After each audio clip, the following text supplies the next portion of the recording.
Hello నమస్తే good morning welcome to my channel Indira సంపయ్యి.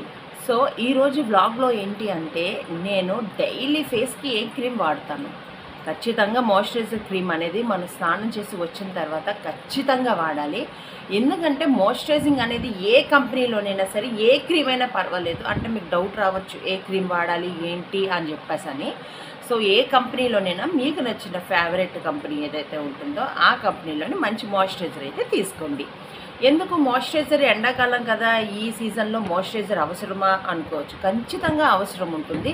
Non greasiness moisturiser అనేవి మార్కెట్లో చాలా దొరుకుతాయి. నాన్ గ్రీజీనెస్ అంటే జిడ్డుగా ఉండకుండా స్కిన్లో లైట్ మాయిశ్చరింగ్ అనేది లైట్గా ఇస్తుంది. ఎందుకంటే మనకి 30+ ఎప్పుడైతే వస్తాయో ఆటోమేటిక్గా మన స్కిన్లోని కొలజన్ అనేది తగ్గిపోతుంది.